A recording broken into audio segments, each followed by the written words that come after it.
M Urdu previous کی class میں آپ کا استقبال ہے۔ میں فرسٹ پیپر سے متعلق شعراء کی حیات اور ان کی شعری خدمات کے موضوع پر آپ سے گفتگو کر رہا ہوں۔ مسلسل یہ گفتگو کا سلسلہ جاری رہے گا۔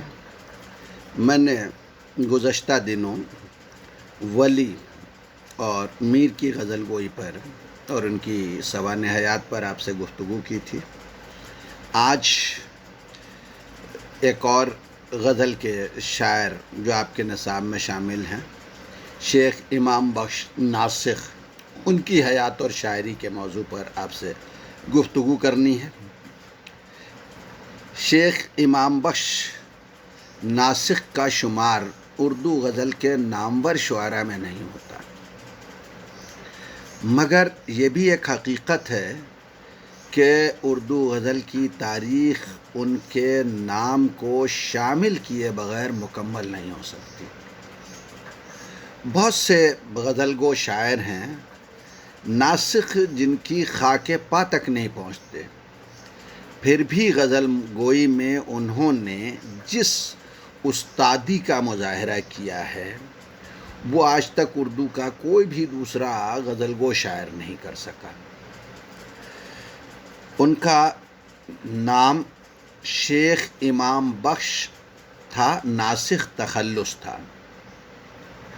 ان کی تاریخ ولادت میرے استاد پروفیسر کاظم علی خان نے انہی کے ایک شعر سے متعین کرنے کی کوشش کی ہے۔ رہے کیوں کر نہ دل ہر دم نشانہ ناوک غم کا، کہ ہے میرا تولد ہفتم ماہ محرم کا۔ تو اب اس میں مہینہ اور تاریخ تو جو ہے وہ متعین ہو جاتی ہے کہ 7 تاریخ کو، محرم کے مہینے کی 7 تاریخ کو میں پیدا ہوا تھا۔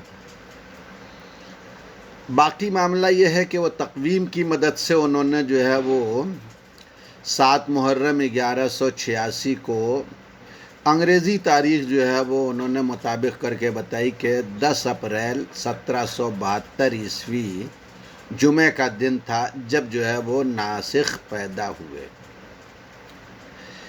انہوں نے انتخاب کلام ناسخ میں ناسخ کا مقام پیدائش فیض آباد بتایا ہے اور ان کے آباء و اجداد کا وطن لاہور قرار دیا ہے۔ یہ کہا جاتا ہے کہ ان کے والد کا نام شیخ خدا بخش تھا۔ بعض مآخذ میں ناسخ کو شیخ خدا بخش لاہوری کا فرزند نہ بتا کے جو ہے وہ پسر متبنہ یا غلام بھی لکھا گیا ہے، یعنی جسے ایڈاپٹڈ سن انگریزی میں یا جو ہے وہ دتک پتر کہا جاتا ہے ہندی میں، وہ بتایا ہے۔ لیکن آب حیات کے صفحے 344 پر اور ناسخ کی 2 رباعیوں سے پتہ چلتا ہے کہ انہوں نے ایک عدالتی فیصلے کی بنیاد پر اپنے والد کی تمام میراث پائی تھی۔ ناسخ جب 13 برس کے تھے جب ان کی والدہ کا انتقال ہو گیا، اور جب وہ 16 برس کے ہوئے تو ان کے سر سے ان کے والد کا سایہ بھی اٹھ گیا۔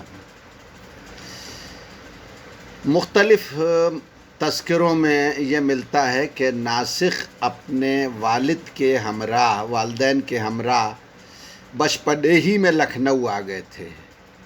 یعنی ظاہر سی بات ہے کہ جب والدین کے ہمراہ کی بات ہو رہی ہے تو 1778 سے پہلے ہی جو ہے وہ آگے ہوں گے، اس لیے کہ ان کی والدہ وہ 13 برس کے تھے تو 85 سے پہلے 1785 سے پہلے وہ لکھنؤ آ گئے تھے، اس لیے کہ 13 برس کی عمر میں والدہ کا انتقال ہوا تو 1772 میں 13 جوڑیے گا تو 1785 ہوتے ہیں، اس سے پہلے جو ہے وہ ناسخ اپنے والدین کے ہمراہ لکھنؤ آ گئے تھے، اور لکھنؤ میں ان کے والدین کی قبریں، اہل سنت کا ایک قبرستان ہے جو روضہ گاؤں میں گو گھاٹ کے قریب واقع ہے، وہاں جو ہے وہ ملی ہیں۔ ان قبروں کے ملنے کے بعد کاظم علی خان نے یہ نتیجہ برآمد کیا ہے کہ وہ 1199 ہجری سے قبل ہی لکھنؤ آ گئے تھے۔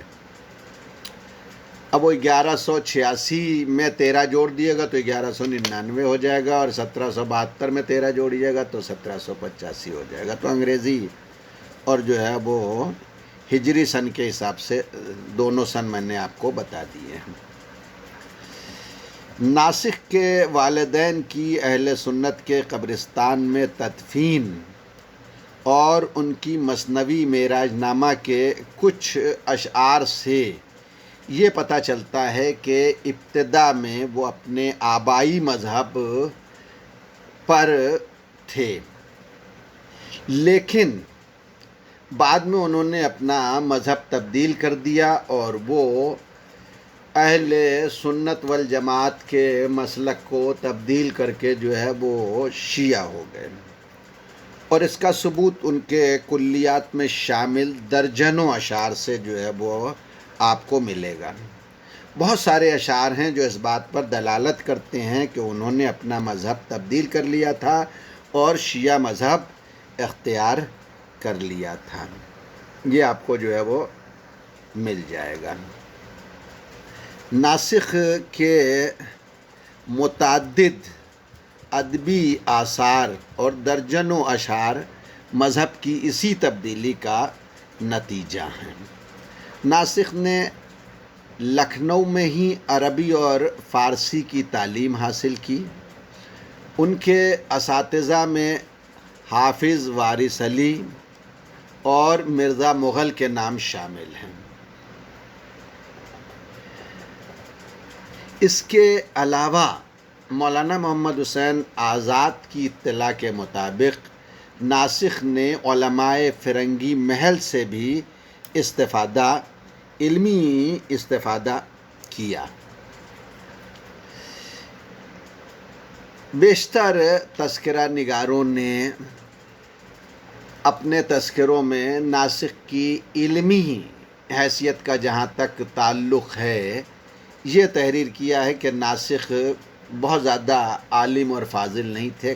ناسخ کو عموماً کم علم تصور کیا جاتا ہے، لیکن انہوں نے جس طرح کی علمی و فنی اصطلاحیں استعمال کی ہیں اور اصطلاح زبان کی تحریک چلائی ہے، اس سے اس بات کا بخوبی اندازہ ہوتا ہے کہ ناسخ نے خاص نہج کی تعلیم ضرور حاصل کی تھی اور وہ ایک اعلیٰ علمی استعداد کے مالک تھے۔ مرزا حاجی رئیس کے دربار میں علماء و فضلاء کا ہجوم رہتا تھا۔ مرزا حاجی رئیس زباں دانی کے قدرداں تھے۔ شاید اسی بنیاد پر ان سے ناسخ وابستہ تھے اور وہ ناسخ کی قدردانی کرتے تھے اور ناسخ کی شاعری کے دلدادہ تھے۔ ناسخ کی عائلی زندگی کا تعلق جہاں تک ہے تو وہ عمر بھر اہل و عیال کے جنجال سے بالکل آزاد رہے۔ انہوں نے شادی عادی نہیں کی تھی۔ جوانی میں کثرت اور ورزش سے انہیں خاص شغف تھا، جس کی بنا پر عرف عام میں انہیں پہلوان سخن کے نام سے جانا جاتا تھا۔ ناسخ نے ابتدا میں تجارت ذریعہ معاش کے طور پر تجارت کی، مگر بعد کو وہ ہمتاً شاعری میں مصروف ہو گئے۔ شاعری کا شوق انہیں جو ہے وہ کم عمری سے اور بچپن سے ہی تھا۔ محمد حسین آزاد کی روایت کے مطابق ناسخ نے میر تقی میر سے اپنے کلام پر اصلاح چاہی. کیوں؟ اس لیے کہ یہ وہ زمانہ تھا جب میر تقی میر دلی کی سکونت کو ترک کر کے آصف الدولہ کی قدردانی اور ان کی پرورش کے نتیجے میں جو ہے وہ لکھنؤ میں مقیم ہو چکے تھے. تو ناسخ نے جو ہے وہ میر اس زمانے کے استاد تھے، ان سے اپنے کلام پر اصلاح چاہی، مگر میر نے ناسخ کو شاگرد بنانے سے انکار کر دیا. میرے استاد پروفیسر شبیع الحسن کا کہنا یہ ہے کہ ناسخ نے شاعری کے سلسلے میں کسی کو استاد نہیں بنایا. یہ ضرور ہے کہ انہوں نے اردو اور فارسی کے ممتاز شعراء کے کلام سے فیض ضرور حاصل کیا تھا، جس کا ثبوت ان کے کلیات کے درجنوں اشعار سے فراہم ہوتا ہے.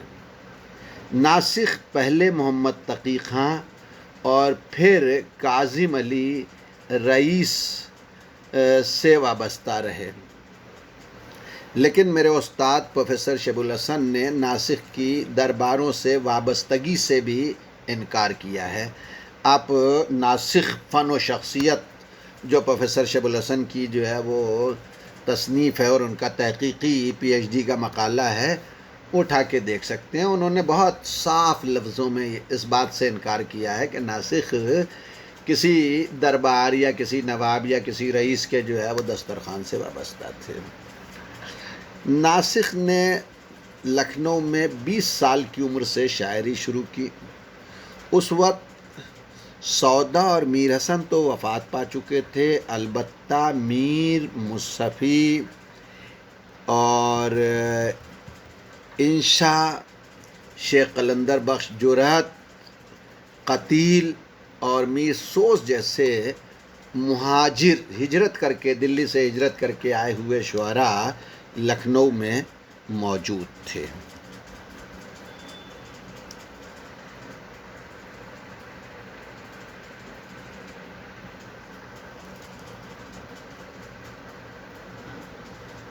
ناسخ نے ادبی زندگی گزارنے کے ساتھ ساتھ اپنے دور کی درباری اور سیاسی زندگی کے نشیب و فراز بھی دیکھے.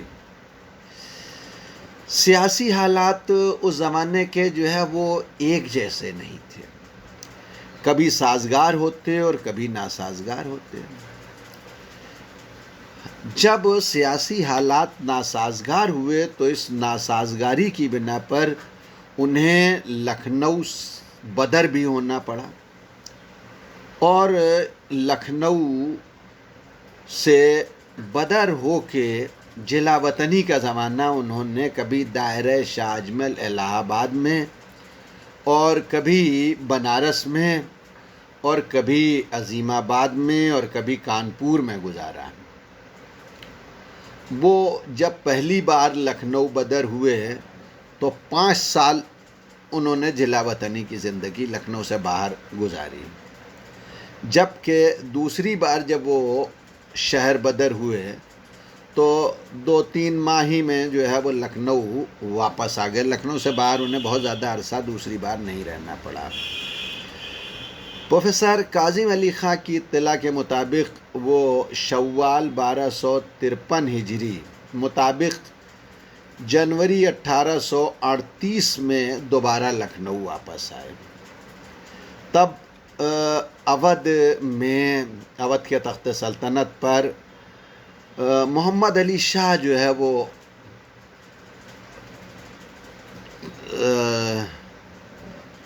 متمکن تھے، اور محمد علی شاہ نے انہیں انعام و اکرام سے نوازا. انعام و اکرام سے نوازنے کا جہاں تک تعلق ہے تو اس کا پتہ بھی جو ہے وہ ناسخ کے کلام سے ملتا ہے. ناسخ کے کلام میں محمد علی شاہ کے لیے مدحیہ اشعار و قطعات کی تعداد بہت قابل لحاظ آپ کو دیکھنے کو ملے گی. جو میرا خیال یہ ہے کہ اسی لطف و عنایت کا نتیجہ ہوگا جو محمد علی شاہ نے ان کے ساتھ کیا۔ دوبارہ لکھنؤ آنے کے بعد ناسک فرنگی محل کے قریب ایک محلہ ہے ٹکسال، اس ٹکسال کے اپنے آبائی مکان میں چند مہینے جو ہے وہ مقیم رہے۔ اس کے بعد جو ہے وہ 24 جمادی الاول 1254 ہجری مطابق 16 اگست 1838 عیسوی کو انہوں نے انتقال کیا، اور وہ اپنے اسی مکان میں جس کا میں نے ذکر کیا، جو فرنگی محل بہت مشہور محلہ ہے، اس کے قریب ہی ایک محلہ ہے محلہ ٹکسال، اس میں واقع تھا، اس مکان میں جو ہے وہ دفن ہوئے۔ آج بھی ناسک کا وہ مکان بدلی ہوئی شکل میں جو ہے وہ موجود ہے، مگر نشان قبر کا پتہ نہیں چلتا۔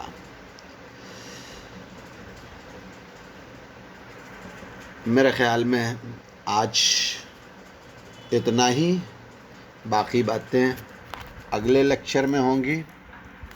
آپ نے میری گفتگو کو سنا، اس کے لیے شکریہ۔ خدا حافظ۔